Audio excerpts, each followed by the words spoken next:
Okay, today we're going to work on the human face again. And I'd like to remind you the reason for this is when you look at right brain, left brain theory, recognizing faces is a big part of the right side of the brain. And it means that you're going to have to really look at the shapes and the spatial relationships in order to draw accurately. And we're going to have to once again get away from words and focus in on this side of the brain. And to do that, I'm going to start you off with a little exercise, right like this, that has two different faces started, a profile view and a three-quarter view. And what I'd like for you to do is to create the rest of the head in both little sections and include the placement of the ear. So don't cover the ear up with hair because you don't want to draw it. I'd like for you to complete this whole head for each of these figures. And then we'll move on with the demo on this particular face. And we'll find out some misconceptions a lot of us have about drawing the human head. So when you're finished with this, turn this video back on and we'll move forward with this demonstration. Okay. So now, what we're going to work with is a different kind of drawing than the last one we did. We have a side view, which is called a profile. The last one was almost full frontal. And we're going to work first on proportion, getting everything in the right size and the right relationship to each other. And then we're going to work on a different kind of shading called cross-hatching. Right? So the first thing I'm going to do is to draw really big so that I can get the big measurements in first on my head before I worry about any details. And the shape of the head is kind of an egg shape, especially from the side. It's a little bigger in the back, if you notice, than the front, as far as thickness back here.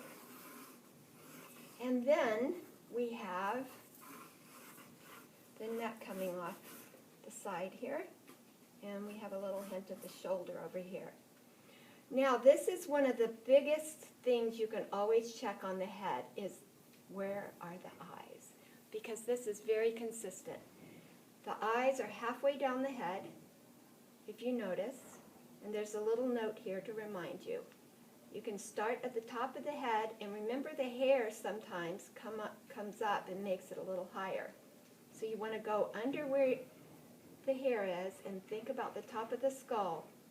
And you've got the middle of the eye, and you go down, and then you find the chin. So if I mark about where I think is halfway, so that means the chin will be here.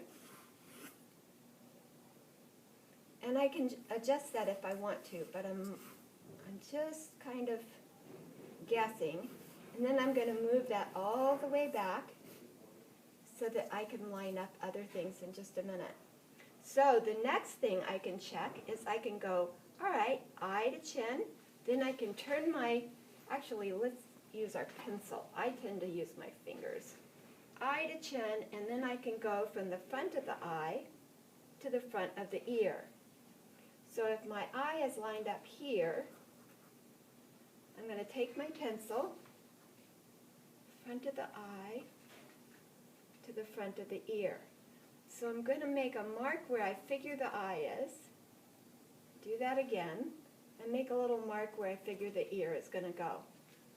Now, all I'm doing are small marks right now because that way I can go in and develop it in a minute when I feel like I'm ready. So the next thing I'm going to look at is eye to the bottom of the nose to the bottom of the chin. Sometimes that'll vary. Some people have longer noses, but basically that's about right. And then if I carry this line back, that's going to show me where the bottom of the ear is. So I know where to put the ear, the nose, the eye. And then the mouth is a little bit higher than halfway. And this mouth is slightly open. So now that I have those details just lightly marked in. I'm going to go in and start looking at the shape in here of this face. I think I'll start with a blind contour and just stare at the face and see if I can line it up, just to get to know the face a little bit. See if I can line it up within that blocking in. Oh, not quite, but it's close.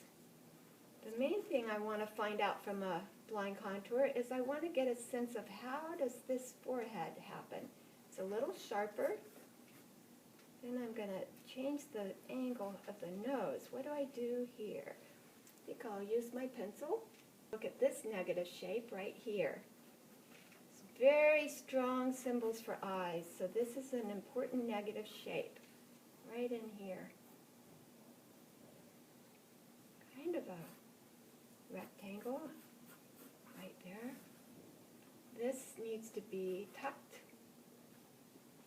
up a little bit, and I'm noticing now that this actually needs to line up with this edge, so I need to bring this down. All of this is kind of reminding me that I should draw lightly when I start, because most of us need to change things around as we go.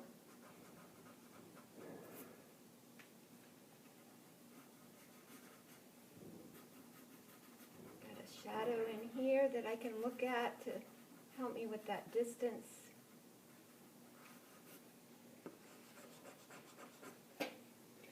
Okay, and I believe I've gotten this a little too big. It's a very natural thing to draw eyes too large because eyes are what we usually look at when we look at a person, and we tend to focus on them. So double check the size of the eyes, and then we're going to go down from the edge of the eye and find the edge of the nose. And I am naming the parts because I need to communicate, but while you're drawing, if you can avoid that, it'll help. Now I'm going to look under here for this shape of the nostril. The nostril comes back over the shape of the lip, coming out, got this darkness, and then this needs to come out from that shape. So we're going to move this out, look at this shape coming back, and of course this is going to be very different when a person has their mouth closed, but for this one, let's look at this negative shape in here to help us get the shape of the lip. Then we have the chin. Nose to chin, that lip should touch that angle. So that means my chin needs to come out a little bit. And it's got a little square shape there, kind of. Then I'm going to get this shape going up. And where should this aim?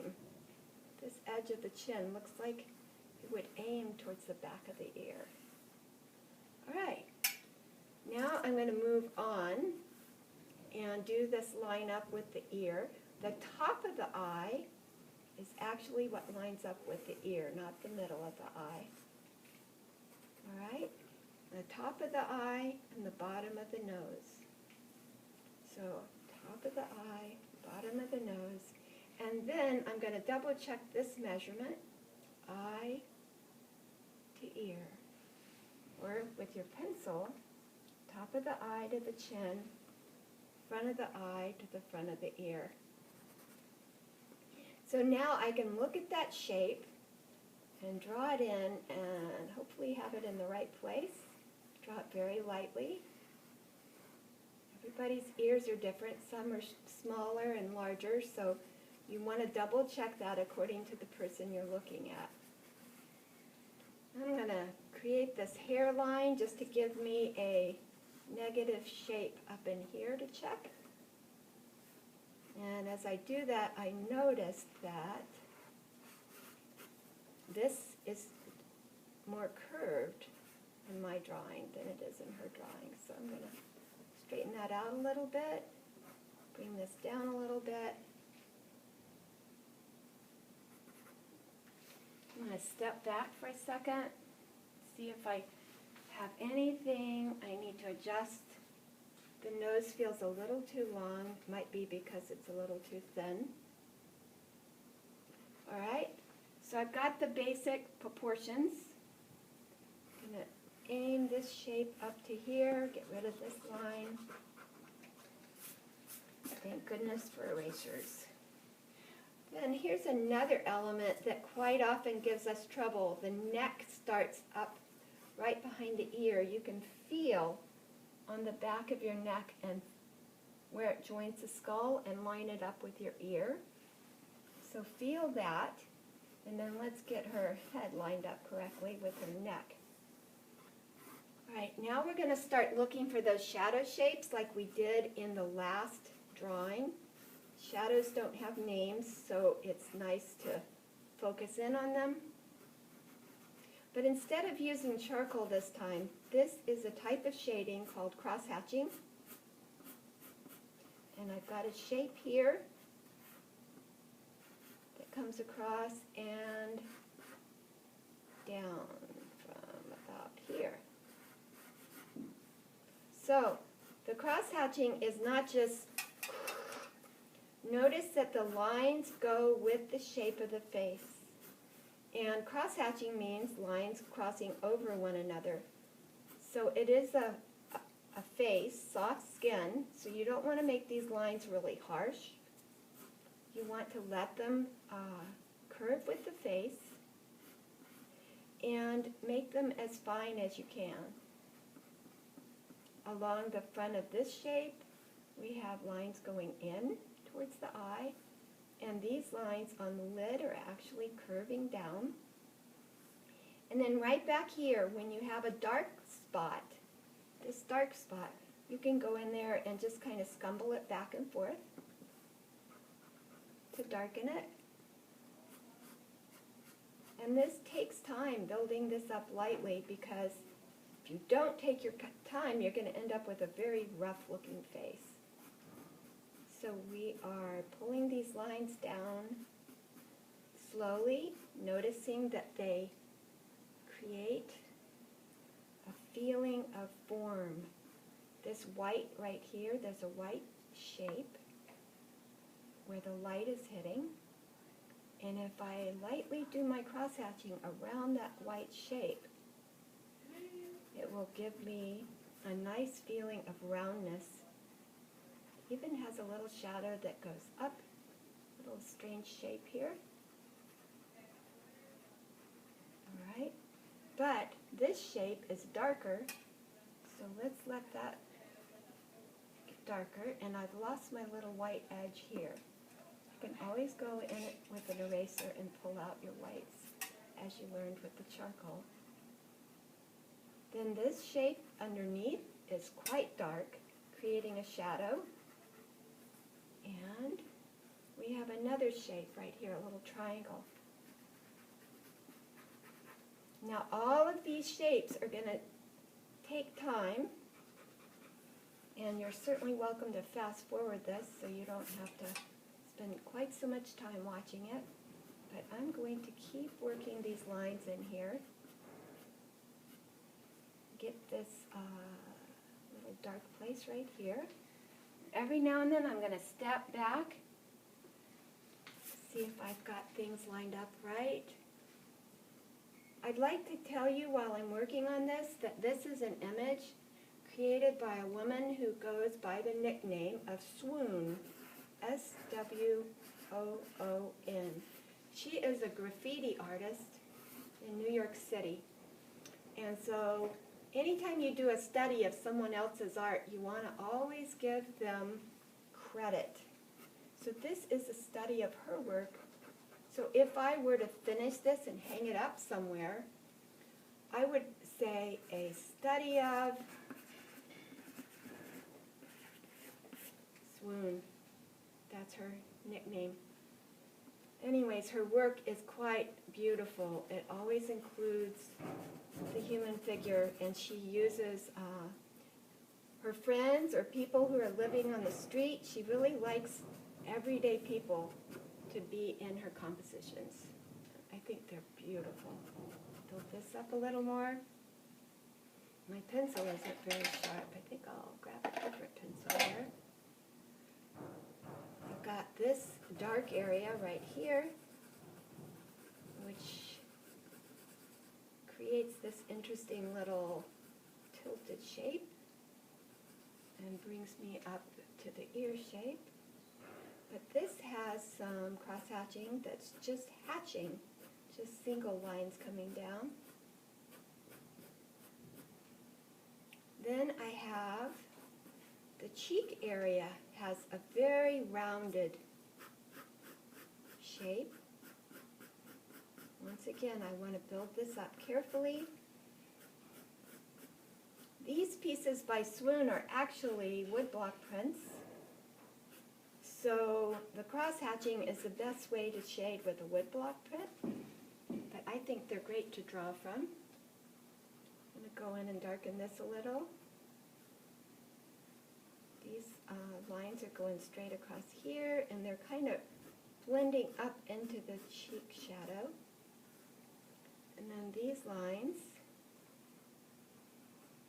are darkening in here, a little darker in here. These are going, and try not to outline the lips, that tends to flatten them, so we don't want to do that. Alright, and we're going to get this area pretty dark right here, because that is under the lip, the protrusion of the lip. Then I'm going to check out that bit of a square chin just on the very tip.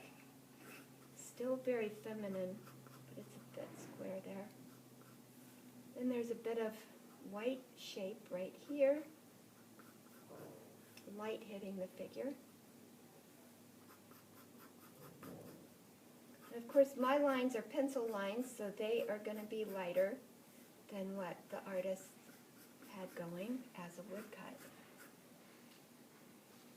When you do a study of another artist's work, it's called a master study. You're looking at a master artist, and you are learning from that artist as if they were right there teaching you. I think it's a wonderful way to learn because, especially if you find an artist you like, you learn from them, and then you can incorporate some of those qualities into your own work. I don't want her face to be quite so darkly outlined. So, I'm going to use a kneaded eraser. It does a little better job, and pull some of this dark outline away. Because when you think about it, the human face is not outlined. It is simply a different shape and a different value.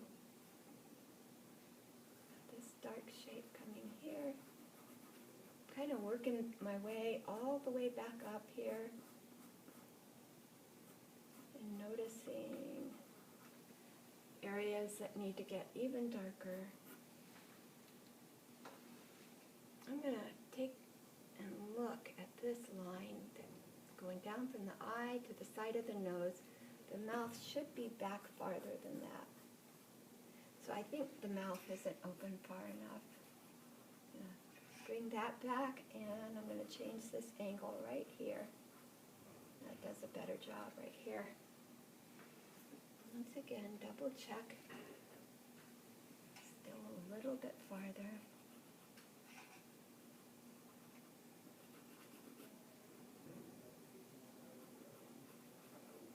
Building up those darks. Double checking angles. This angle's almost straight across right here.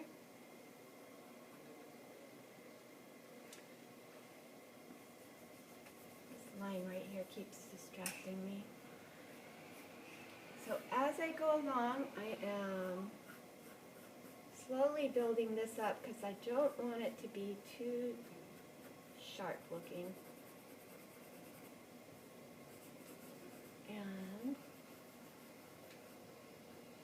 I've clipped this image so that we could really focus on the face, but you can see where the ear continues up. There's cross-hatching in here.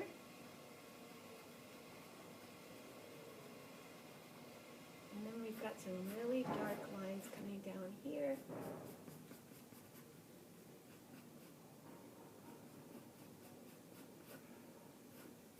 Allowing a light shape here, where the light's hitting your face. And then these lines are quite dark.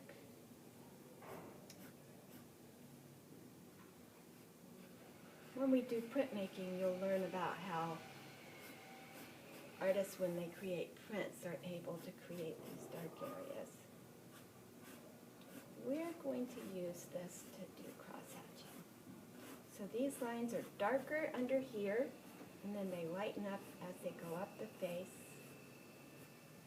And let's notice this little white area here. And these lines are creating the shape of the chin.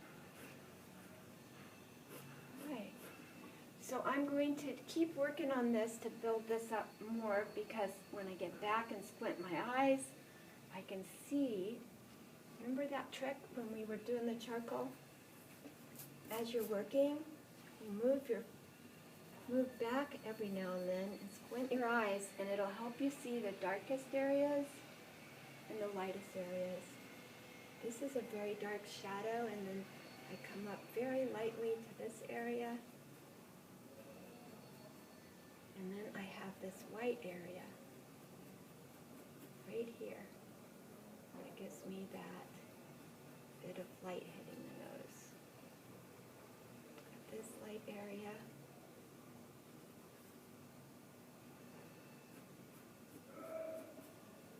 Very, very gentle right there. If this got too dark, then the eye wouldn't show up, so this needs to stay gentle.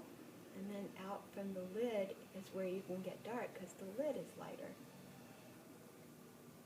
Then to define the front of the face, there's just these little lines rather than a really dark outline. And that helps the face not look so flat. These are the guidelines I used to get started. I'm going to get rid of those. I think a little bit more work right here. And I don't want to lose that white shape right here. And I need to just keep building this up. And this is a really large area. I want to use very fine lines so that I don't make it look too rough. And then I want to notice right under here this shadow shape. And what does it line up with? I could go straight down from the ear, and that would help me with this shadow shape. And I think this light area here is very important. That light can really build this up dark. And I'm just going to go ahead and shade it in pretty heavy. Moving my pencil back and forth, kind of scumbling that dark in there, so it's not all in one direction. I like that word, scumbling. I don't know why, but it just sounds like it would be fun to scumble. So notice with this piece that these cross-hatching lines are much bigger, and they really do a nice job of separating the face from the chest of the person. So I think that's a very important thing to notice. And they are quite bold. I'm not going to spend a lot of time recreating that, but I want you to be aware that different size lines are very powerful. Much more interesting than when all the lines are the same size. For instance, this is definitely a stronger line. This is a stronger line right here, dividing these areas. And you can use a softer pencil. This is just a number 2.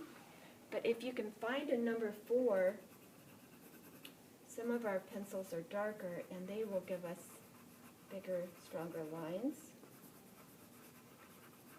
And you can always also mix in your charcoal with a regular drawing. But, I'm going to keep this pencil right now, to tell you the truth. And get this area finished up. Much darker in here. That helps this come forward by adding the dark behind it.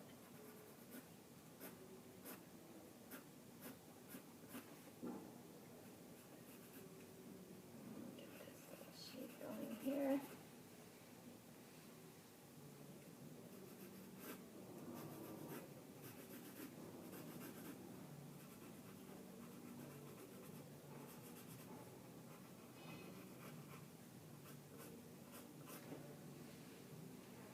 And then, of course, we have this beautiful red color in our reproduction, but we are just going to concentrate on light and dark right now. And tell I need a little more dark here, a little more dark here. Build this up, getting some of these rounded lines going right up around here. Here, building this dark up.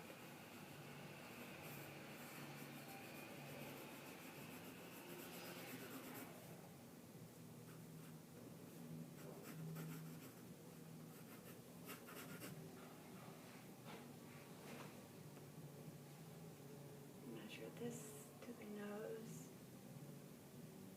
Okay.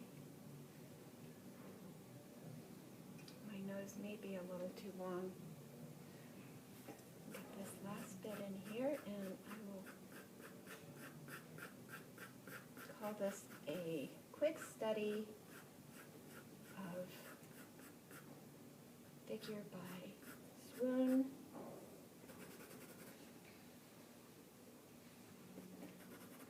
And I want you to keep building yours up.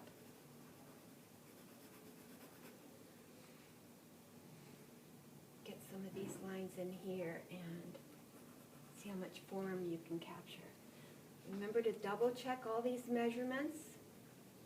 Line up the features, top of the eye to the top of the ear.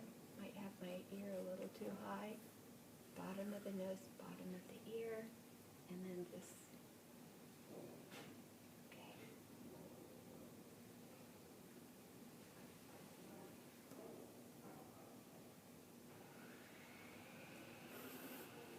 Most of us draw the head too small. Probably needs to be more there. Okay. So good luck on that, and let me know if you need help.